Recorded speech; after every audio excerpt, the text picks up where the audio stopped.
A hashtag, a hashtag glazes out a day can kick a glazer away. Hear me right. A hashtag glazes out a day can kick a glazer away. Ooh, baby. The show is the Football Power Hour. You rocking with me, Botswana Poppy. If you're wondering why the happiness, if you see a Man United fan smiling today, it's not because they failed No Nut November. No, no, no, no, no, no, no, no. I mean, yesterday was a big day, you could have might as well. But it was a very, very, very momentous moment for Manchester United fans. And matter of fact, ladies and gentlemen, it's all over the news everywhere around the world, from Forbes to Fabrizio Romano to the Football Power Hour, that the Glazer dictatorship is down.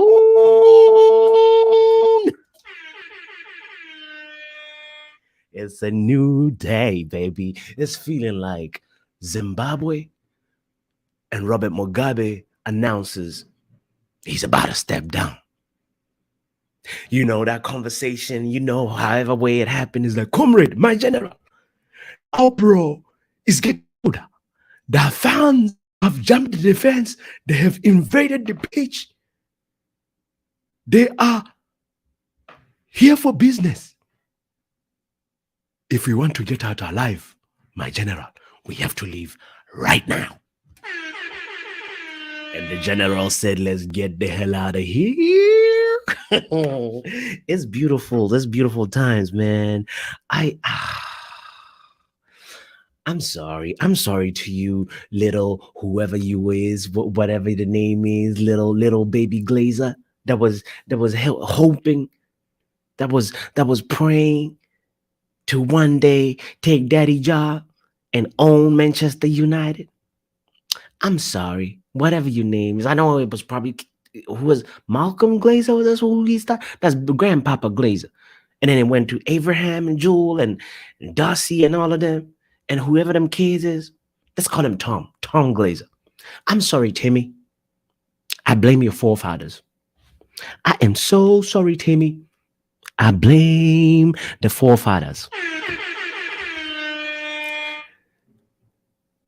Nothing lasts forever. So, it's a new day.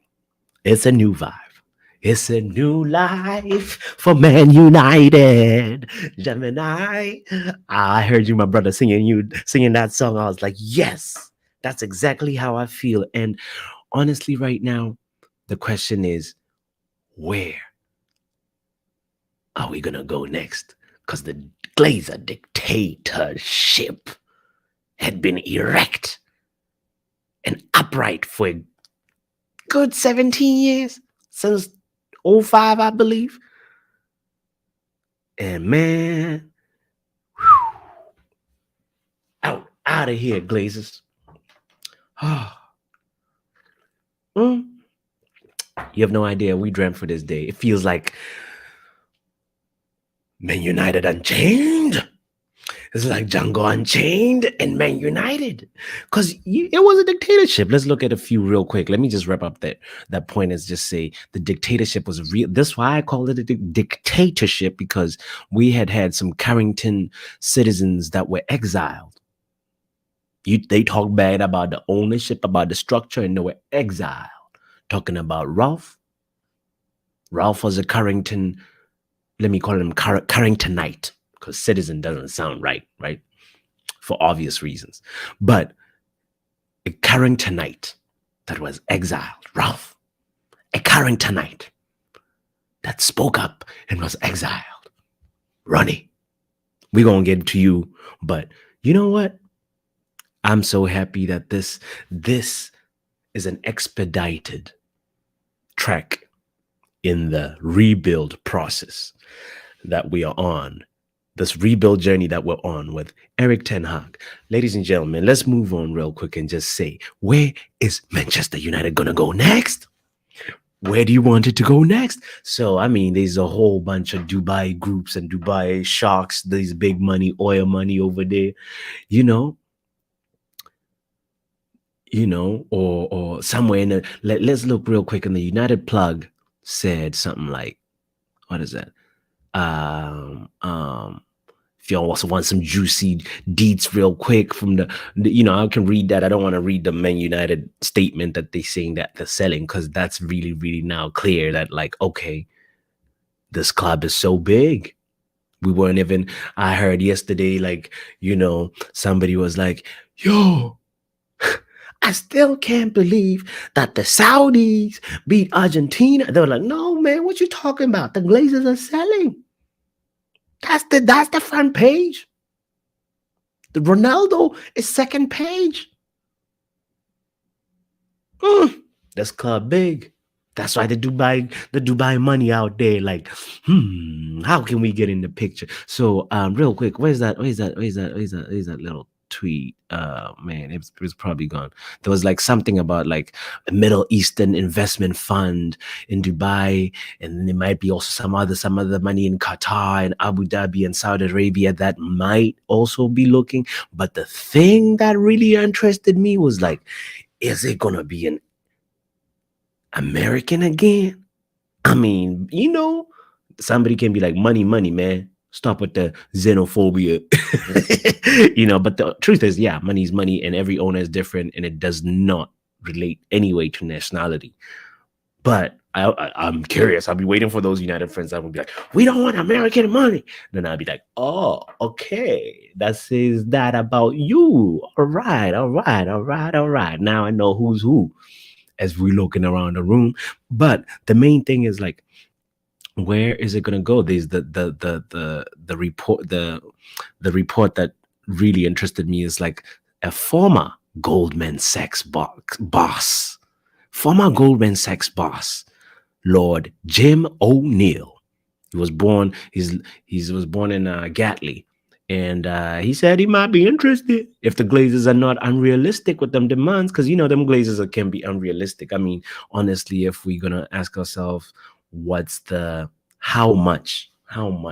Honestly, how much would you how much is Man United valued at? The word on the street is $8 billion. $8 billion? Come on now.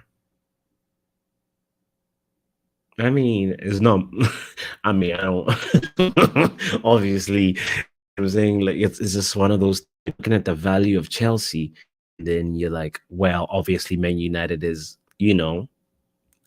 higher than that, considerably higher than that. But the question is, how considerably high? So, and who is going to be the one to come in and be like, I am here? You remember they'd be like this. I bet there's phone calls right now being like, yo, dear, yo, Timmy. Let's call him Timmy again. You remember the dear Chelsea letters that we had? Yeah. Just change that to Dear Man United. Send the thing right now. Send the application, because we know there was like a lot of like bids that came in for Chelsea, and Todd Bowley is the one that won it, and his consortium. But like, there is many consortiums in the US that are interested in sports ownership, but also some of them it's the ones that seeing sports ownership in a different model. Because if you look at the way at least Todd thinks he looks at football, like at least the vision that I heard him say is just that he sort of wants to build Chelsea to be a sporting brand that has many other clubs in many other leagues around the world, and then they even have player power. They don't let go of player power when a player is sent out on loan or sent out to a different league to go develop. So they're going to pretty much have a school. Chelsea is the main final paradise, but they're going to have little mini paradises around the world in different leagues. And it's pretty much trying to copy the RB Leipzig model, the Red Bull model, right? So At least that's what Todd Bowley is trying to bring. So the question is, what kind of owner do we want? Honestly, a billionaire on a budget, I know I don't want that. I don't want as much as Sir Jim Ratcliffe. If he giving me billionaire on a budget vibes, I don't know. I could be wrong. I don't know. But if you can't make the Glazers an offer that they can't refuse and say, I had dinner with them or I met up with them, and then they were like, nah, we're not buying. You know, that means like the kind of money that you have or the kind of money that you want to pour in or you're prepared to pour in is not necessarily one that can be like, let me make you an offer that you can't refuse. You know, a billionaire has that power.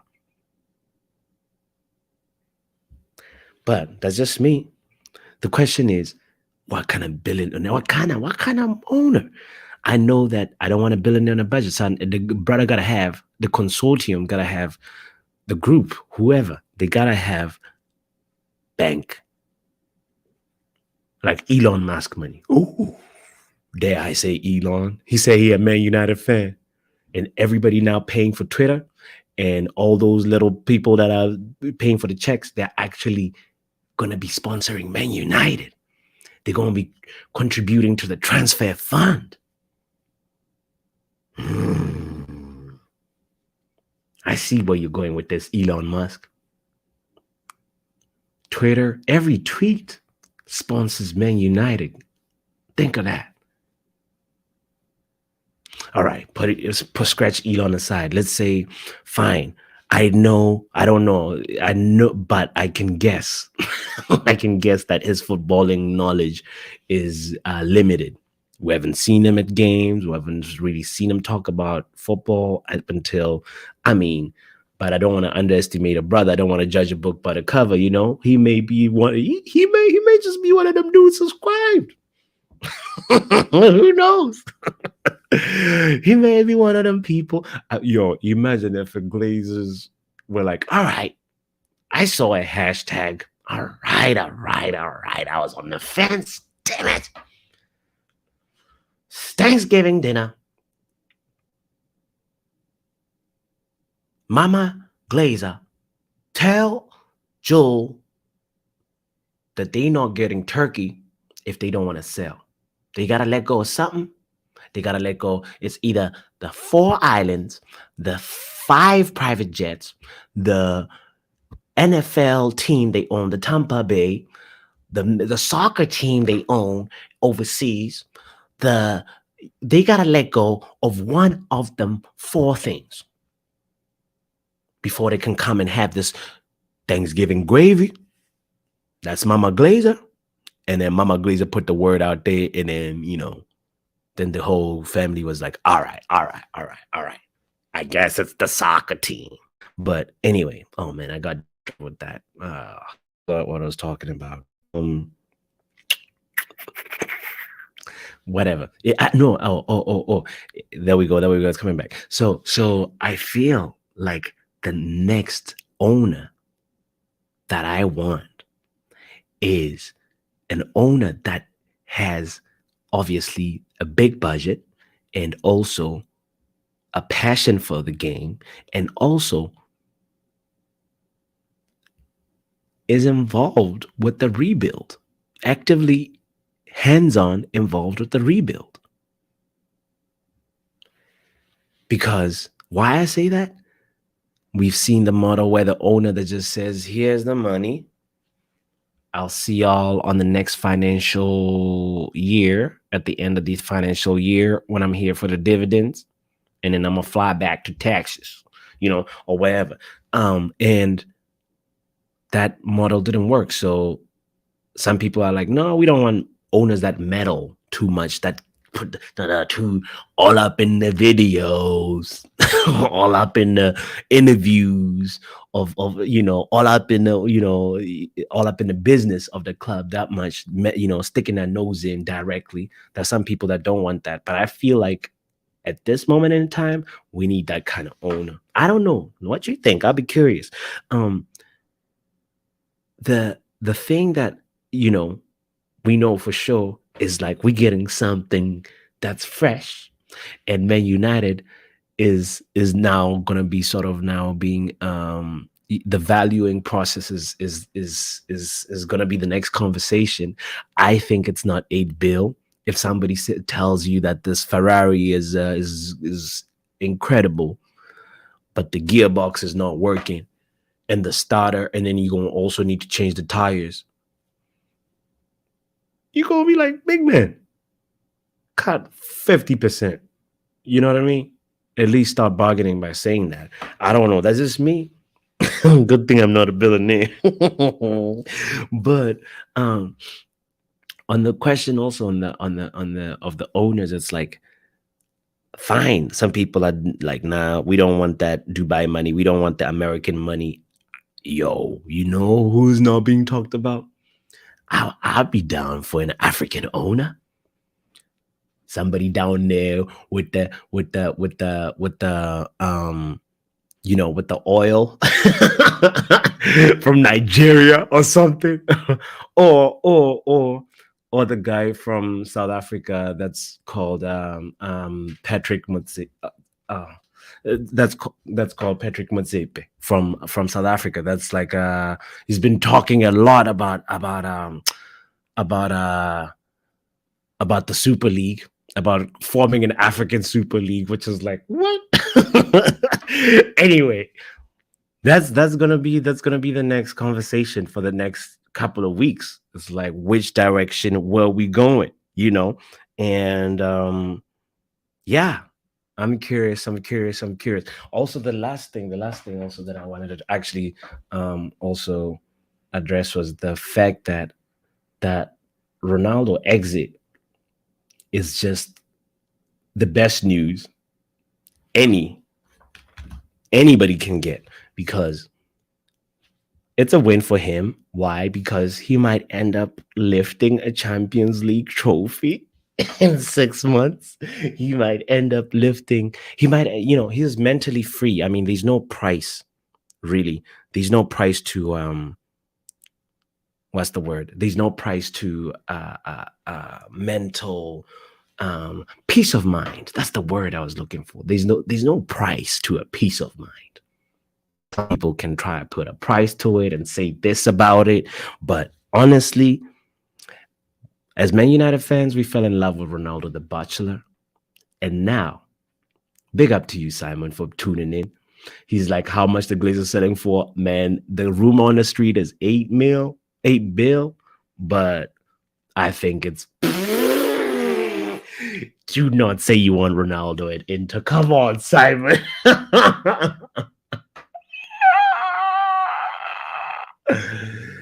Damn, that actually might work out really well for him, because a 6 months contract, and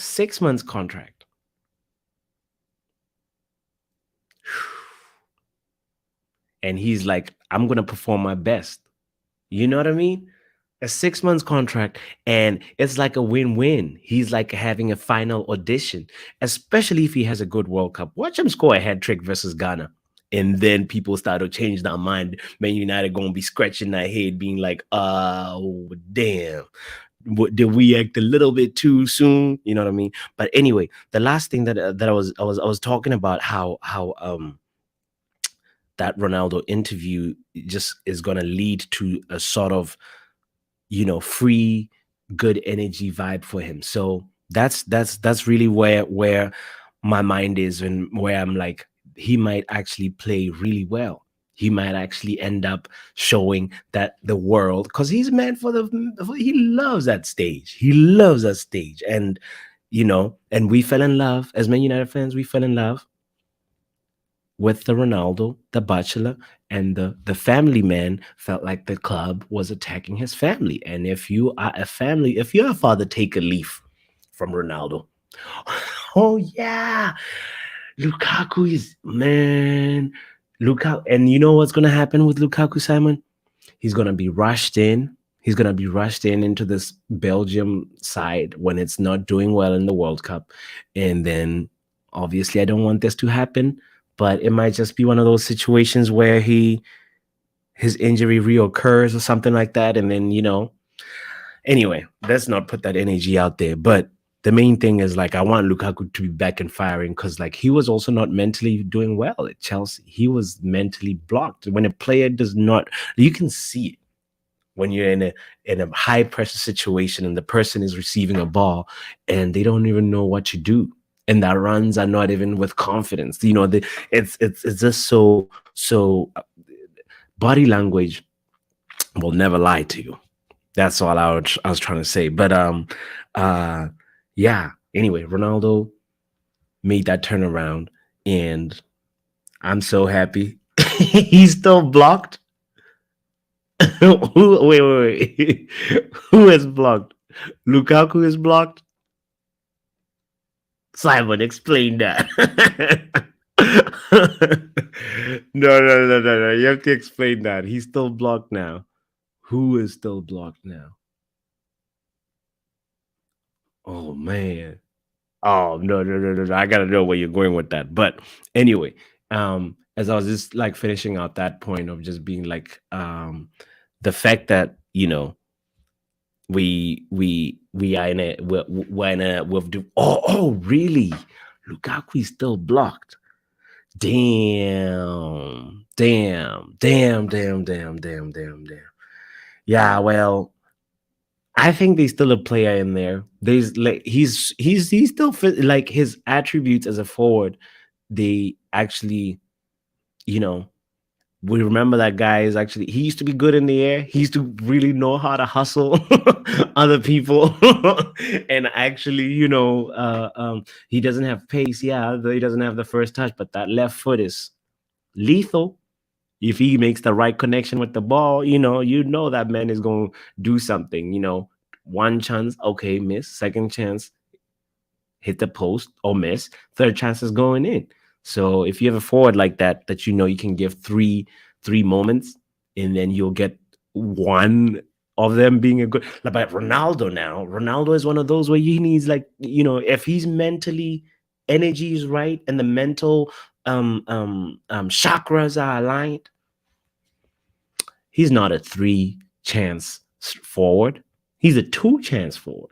He's create something out of nothing. I make my chance if the team not making the chances forward, and okay, maybe that guy is gone. He's not going to do the step over, but like if you give him a little, just a few months ago, Fred did a silky pass, and then it landed on Ronaldo's space, and he was able to hit a shot that like Lloris just, did he even dive? I don't think yeah, he just needs to play. He just needs to play and play with a supportive structure, supportive energy around him. But and he didn't play nowhere near enough. And also, Simon, can I just say this?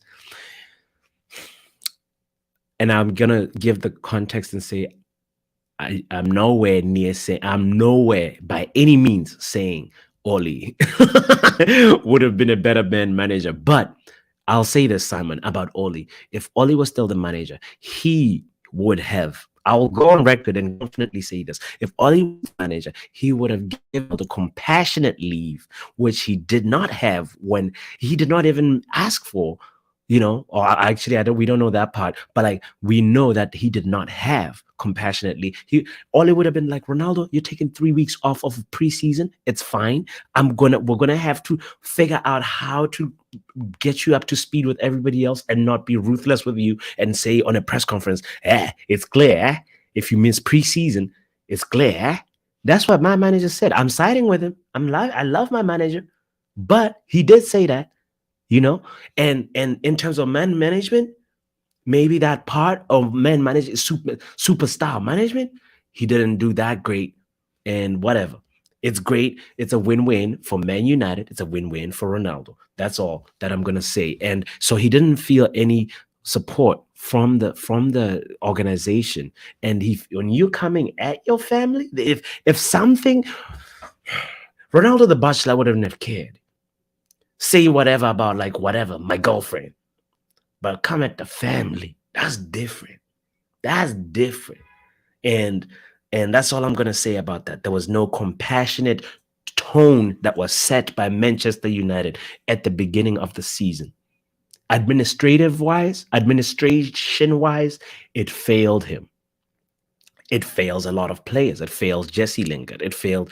The list goes on. But in terms of, that's all I was going to say. Yeah. And he did not play anywhere near enough and was not supported and was not pulled back into the team. It was more like, oh, look. And then he was just like worried. That's buying into the rhetoric that, oh, I'm finished. I know that I want to play till 40. And I really hope that the man and his family do well and have a great, great, great time from henceforth, maybe fly to Simon's team, go play in Inter, and yeah, I think that we will wrap up that Ronaldo conversation, and just say until he does something extraordinary. For me, he did not leave. He did not tarnish his legendary status, and he did not do anything wrong. He just said, "Hey, it's okay to be open, to talk about grief, to talk about depression, to talk about many topics that feed in to." Right now, Ronaldo is a representative for anti-toxic masculinity. Yeah. He is an ambassador for being like, you can be macho, you can be a big, strong man and still feel like I want to talk and open up. That's very massive. Do never ever underestimate the power of sharing your story and just sharing your perspective and sharing any people commit suicide every day, everywhere around the world for many reasons. People go through hurdles. People are fighting battles. And to know that like somebody you look up to is going through, or somebody else, you may not even need to look up to him. You may just be checking out the Ronaldo interview and he says something that you need to hear at the time when you're hearing the interview. And that's, for me, that has to be applauded. And this generation is spoiled and entitled and everything like that and doesn't have the same hunger and all the other stuff. He said so many things that I agreed with in the part 2 of that interview.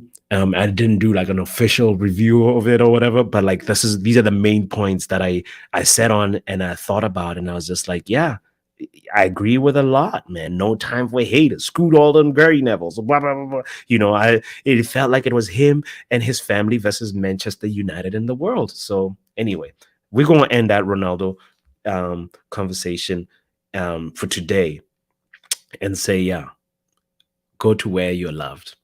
Right? Right, Simon?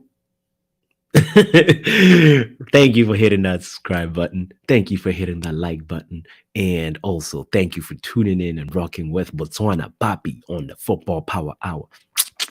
Much love, much love, much love. We will be back. I think I'm going to do a Portugal-Ghana watch along. Might do that. We'll see. We'll see. But yeah, hit that notification sign. And yeah.